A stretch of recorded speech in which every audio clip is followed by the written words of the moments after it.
Hello students, आज का हमारा टॉपिक है माहलवाड़ी भू व्यवस्था।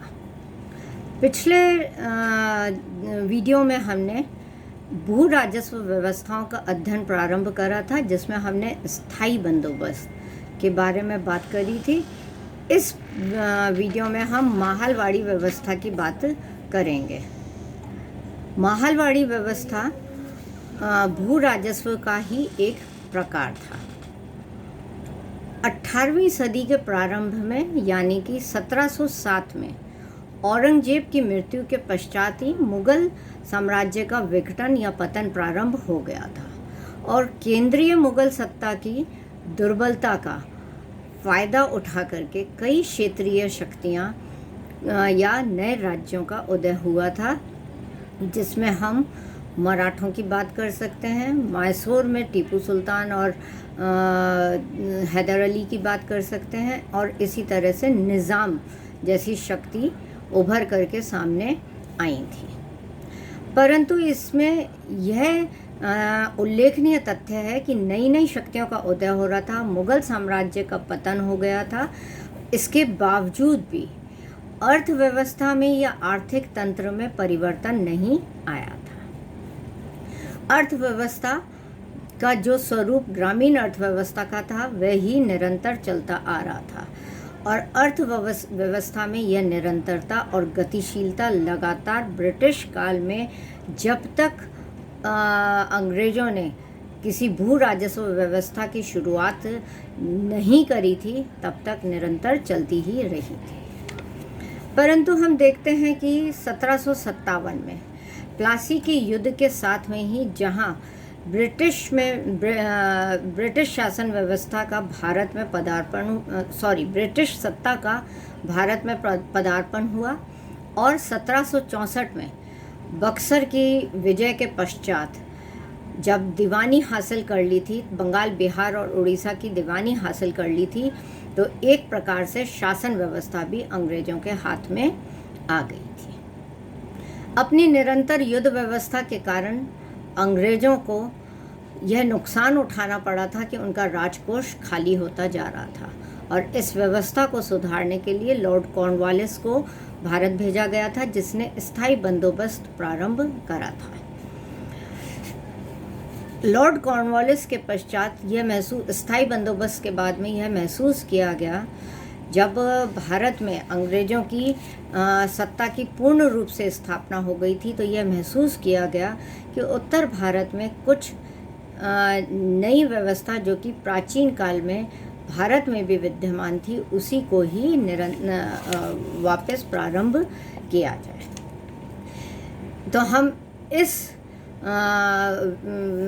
चैप्टर में या इस वीडियो में हम ब्रिटिश विजय के फलस्वरूप आर्थिक संरचना में आए परिवर्तन और गतिशीलता, इसका अध्ययन हम करेंगे, और ग्रामीण अर्थव्यवस्था के स्वरूप में क्या कुछ परिवर्तन आ पाया माहलवाड़ी व्यवस्था के फलस्वरूप, वह तथा भू राजस्व व्यवस्थाएं जो भारत के विभिन्न प्रांतों में लागू की गईं, उनका क्या प्रभाव भारतीय अर्थव्यवस्था पर और उन ग्रामीण समुदायों पर पड़ा, इसका अध्ययन हम करेंगे, जिसके फलस्वरूप नई परिवर्तन भारत में आने प्रारंभ हुए थे।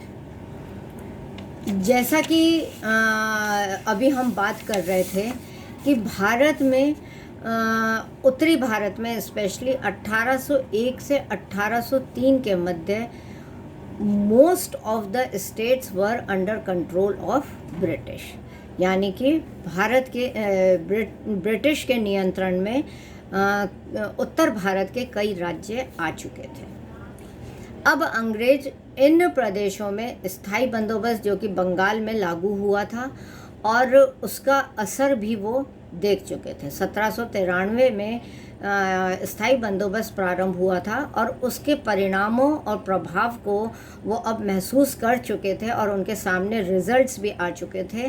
तो वे इस उत्तरी भारत के विजित प्रदेशों में एक ऐसी व्यवस्था प्रारंभ करना चाह रहे थे जिससे अंग्रेज़ों को फ़ायदा मिले, क्योंकि एक नुकसान ब्रिटिश ने स्थायी बंदोबस्त से जो भोगा था वह यह था कि स्थायी बंदोबस्त के माध्यम से जमींदार वर्ग ज़्यादा सशक्त बन गया था। जमींदार वर्गों के पास में भू राजस्व ज़्यादा इकट्ठा होता था, जबकि अंग्रेज़ों के पास में एक निश्चित मात्रा में होता था। इससे जो जमींदार और ताल्लुकदार वर्ग जो था वह निरंतर शक्तिशाली बनता जा रहा था और एक स्पेशल क्लास के रूप में, वर्ग के रूप में उभर करके सामने आया था। अतः अब उत्तर भारत के इन प्रदेशों में निश्चित किया गया कि कुछ ऐसी व्यवस्था हो जो किसानों के साथ में उस ग्रामीण समुदायों के साथ में डायरेक्ट ही की जाए। इसलिए सदियों से चली आ रही मुगल काल से, यानी कि चली आ रही भूमि व्यवस्था में जहाँ की भू स्वामित्व का पट्टा दे दिया जाता था, उसी परंपरा को उत्तर भारत में बनाए रखने का निर्णय किया गया। तो स्थायी बंदोबस्त से जो नुकसान हुआ था और जो फ़ायदा जमींदारों को मिला था, इसलिए अब गंगा की घाटी, उत्तर पश्चिमी प्रांत, पंजाब और मध्य भारत के कुछ भागों में ताल्लुकदारों के माध्यम से लगान वसूली करने की बजाय एक नया तरीका भू स्वामित्व का, जो अंग्रेज़ों के लिए नया था, वह उन्होंने प्रारंभ करा, जिसमें अब ताल्लुकदारों की बजाय ग्राम समुदाय यानी कि महाल गांवों को कहा जाता था। तो महालों के साथ में या ग्राम समुदाय से भू राजस्व प्राप्त करना अधिक श्रेयस्कर समझा गया। इसीलिए 1851 में इस व्यवस्था को लागू किया गया। अब ये व्यवस्था डायरेक्टली उन ग्रामीण समुदायों के साथ में थी जो कि खेती का कार्य कर रहे थे। इस महलवाड़ी व्यवस्था की प्रमुख शर्तें जो थी वे निम्न प्रकार से थीं। पहला, इसमें उत्तर भारत को निश्चित सीमा के साथ कई इलाकों या प्रदेशों या महलों में बांट दिया गया था और प्रत्येक महल का 20 से 30 वर्ष तक, जहाँ पे जैसी व्यवस्था की गई, 20 से 30 वर्षों तक के लिए लगान निश्चित कर दिया गया था, ताकि भूमि की शुद्ध उपज पर अतिरिक्त लाभ कृषकों को मिल सके। दूसरा, यह माना गया कि जिन लोगों को यह अतिरिक्त लाभ मिल रहा है वे ही भूमि के स्वामी होंगे। वे अपने स्वामित्व को अब स्थानांतरित कर सकते थे, यानी कि वे अपनी भूमि को किसी को भी बेच सकते थे और किसी से भी कोई भूमि खरीद सकते थे। सरकारी अधिकारियों का अब कृषकों के साथ में कोई भी संपर्क नहीं रह गया था। वे अब स्वतंत्र थे, क्योंकि अब महल के साथ में था, यानी कि गांव का जो मुखिया था वह ज़्यादा किसानों से डायरेक्ट कांटेक्ट में आया था। तीसरा जो है, एक महल के कृषक सामूहिक रूप से सरकार द्वारा आके गए लगान को देने के लिए जिम्मेदार थे, यानी कि एक गांव के साथ में भू राजस्व निश्चित किया जाता था और इस भू राजस्व को देने के लिए कोई एक किसान नहीं, वरन पूरा गांव के जो किसान होते थे वे जिम्मेदार होते थे और लाभ और हानि जो भी होता था वे भी ये कृषक आपस में बांट लेते थे। जहां भू स्वामित्व कई परिवारों या समुदाय का था, वहां कृषक परिवारों ने अपने कुछ प्रतिनिधि बना लिए थे, यानी जब कई परिवार एक साथ एक भूमि के मालिक बन बैठे थे, तो अब किसके साथ में लगान की व्यवस्था की जाए, तो उसके लिए सबने अपने एक प्रतिनिधि का सिलेक्शन कर लिया था। ये प्रतिनिधि अब लंबरदार कहलाते थे, जो सीधे राज्य को कर अदायगी करते थे। तो इस प्रकार से एक चीज़ निश्चित हो गई थी कि कोई भी कृषक डायरेक्ट बात नहीं करेगा, डायरेक्ट अंग्रेज़ों के संपर्क में नहीं रहेगा। भू राजस्व जो भी ना आंका जाता था वह भू राजस्व वे ग्राम के मुखिया के माध्यम से या इन लंबरदारों के माध्यम से अब अंग्रेज़ों को या उस राज्य को जिसके अंतर्गत वह आता था उसको सौंप दिया करते थे।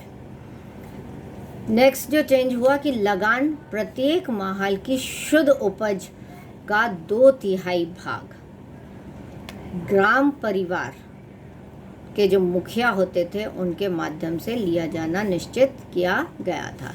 यानी 2/3 जो भी उपज, शुद्ध उपज जो हो रही थी, उस उपज का 2/3 भाग जो था वह लगान के रूप में लिया जाता था।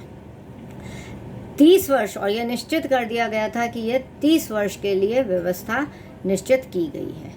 30 वर्ष के पश्चात लगान की दर का पुनः निर्धारित की जानी थी, परंतु यह भी निश्चित किया गया कि सरकार औसत शुद्ध लाभ का 1/3 मांग कर सकती है।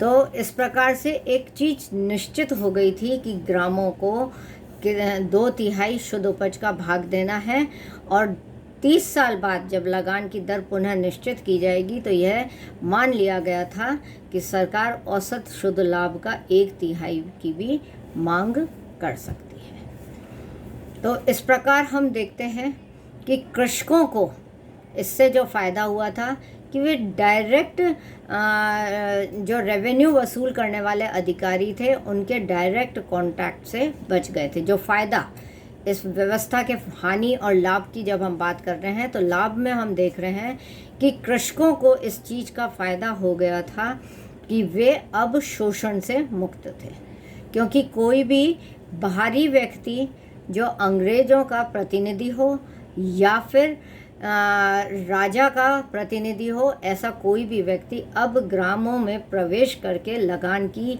मांग नहीं कर सकता था, क्योंकि लगान एक माहल के साथ में निश्चित किया गया था, और उस माहल का या गांव का जो मुखिया होता था वह मुखिया राज्य को लगान आगे भेजता था, या जो लंबरदार थे, मतलब कई परिवारों का जो मुखिया होता था, वह लंबरदार अब जो लगान वसूल किया गया था उसको आगे पहुंचा दिया करते थे। तो सबसे बड़ा फ़ायदा जो था, कृषक शोषण से मुक्त हो गए थे। दूसरा फ़ायदा जो कृषकों को मिला था कि वे बार बार के बदलते हुए भू व्यवस्थाओं से निश्चित हो गए थे। स्थायी बंदोबस्त किया गया था तो वह 10 वर्ष के लिए किया गया था, परंतु यह व्यवस्था 20 से 30 वर्ष के लिए की गई थी। तो यह निश्चित हो गया था कि अब 30 वर्ष तक किसान अपनी भूमि पर खेती किसी भी प्रकार की कर सकता है, और उस खेती का अगर वह निश्चित तौर पे 2/3 भाग अपनी उपज का राज्य को कर के रूप में भेज रहा है, तो किसी भी प्रकार का सरकार का इंटरफेरेंस अब कृषकों के लिए रुक गया था। तो ये 2 इतने बड़े फ़ायदे थे जिसके माध्यम से कृषक अब अपने खेती के लिए स्वयं जिम्मेदार थे। तीसरी चीज़, क्योंकि यह लगान पूरे गांव के बीच में बांटा गया था, जो भी लगान एक महल के लिए निश्चित होता था वह पूरा गांव आपस में उसको बांट करके अदा किया करता था। ऐसी स्थिति में अब भूमि से उपज के लिए भी जिम्मेदार किसान ही था, तो उसको जो भी लाभ था वे आपस में बांट लेते थे, या हानि थी तो उसका नुकसान भी समस्त गांव आपस में बांटा करता था। तो किसी एक परिवार को इस चीज़ का नुकसान होना या एक ही परिवार को किसी उपज का फ़ायदा होना अब नहीं रह गया था। अब यह हानि और लाभ समस्त कृषक परिवारों के बीच में या गांव के बीच में आपस में बांटी जाती थी। अब एक निश्चित समय पर लगान जा रहा था, बीच में कोई भी लंबरदार या राज्य का प्रतिनिधि किसी भी प्रकार की लगान की मांग नहीं कर सकता था।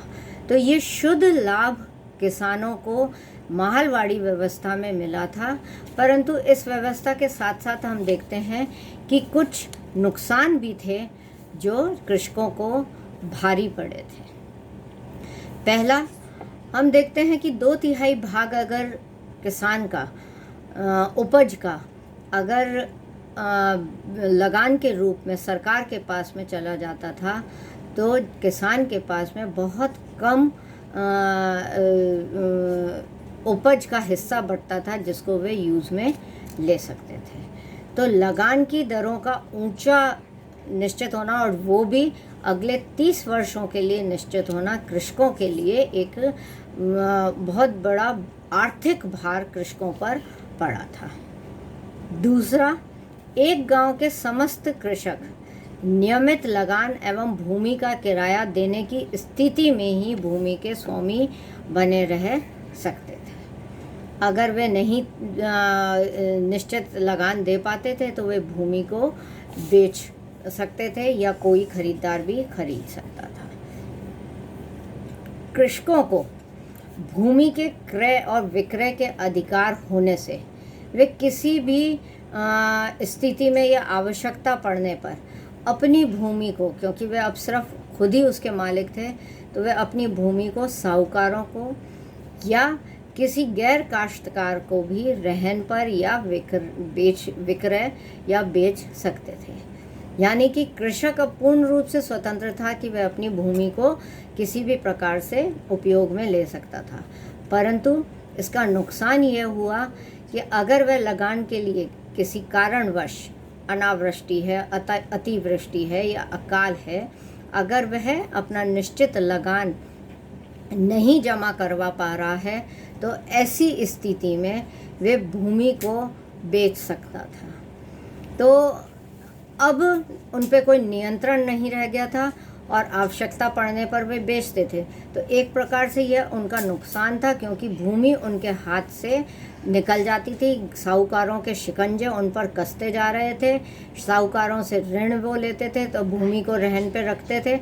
ऐसी स्थिति में कृषक जो भूमि को एक बार रहन पर रख देते थे, वे फिर भूमि को छुड़ा पाना उनके लिए बहुत ही मुश्किल होता था और भूमि उनकी परमानेंटली ही हाथ से निकल जाती थी। अन्य हानियों में हम देखें तो कृषक बहुत खुश थे कि गांव का मुखिया ही उनसे लगान वसूल कर रहा है और वह उसको जमा कर रहा है। परंतु यहाँ पे भी कृषकों को नुकसान हुआ और अब गांव के मुखिया मनमाना लगान वसूल करने लग गए थे और वे इसके लिए अंग्रेज़ों के प्रति उत्तरदायी नहीं थे। ना ही अंग्रेज़ों ने इंटरफेयर किया कि वे मुखियाओं की इस प्रकार की मनमर्जी को रोक सकते। तो नुकसान कृषकों को ही उठाना पड़ा था। गांव के मुखिया फिर अपनी जीवन को लग्जूरियस चलाने में समर्थ बन गए थे। नेक्स्ट हम देखते हैं कि भूमि का लगान ग्राम समुदाय के शुद्ध लाभ के आधार पर निर्धारित किया गया था। परंतु वास्तव में हम देखें तो लगान वसूलने वाले शुद्ध लाभ को मनमाने ढंग से तय कर लेते थे, जबकि यह निश्चित था कि 2/3 लगान लिया जाएगा। परंतु वो जो उपज हो रही है उसको अपने मनमाने ढंग से आकलन उसका करते थे और जिसके लिए वे मनमाने ढंग से उसका लाभ भी तय कर लेते थे। इसका परिणाम यह हुआ कि एक किसान के पास जीवन निर्वाह के लिए भी धन नहीं बच पाता था। 2/3 ही उनके लिए ज़्यादा था और ऐसी स्थिति में अब जबकि वो मनमाना लगान और आकलन करने लग गए थे तो किसानों के पास में कम धन अपने लिए बचता था। तो इस प्रकार से हम देखते हैं कि किसानों के साथ में यह जो व्यवस्था की गई थी वह अंग्रेज़ों ने उनके लाभ को देखते हुए करी थी, मगर इससे किसानों को इतना फ़ायदा नहीं हुआ जो कि अंग्रेज़ों ने सोचा था। अभी तक हमने देखा था कि प्राक ब्रिटिश काल में गांव की ज़मीन का मालिक जो होता था वह सारा गांव होता था। परंतु अब नई नई व्यवस्थाओं के फलस्वरूप गांव की आर्थिक उत्तरदायित्व जो था वह ख़त्म होता जा रहा था और व्यक्तिगत स्वामित्व के अधिकार बढ़ा दिए गए थे और इसके बढ़ने से व्यक्तिगत संपत्ति का अधिकार बढ़ने से ज़मीन का क्रय विक्रय बढ़ गया था। अभी तक ज़मीन जो एक ही किसान के हाथ में वंशानुगत चलती रहती थी, अब एक मार्केट सा लग गया था कि ज़मीन का एक के बाद एक कितनी भी लोगों को वो बेच सकते थे।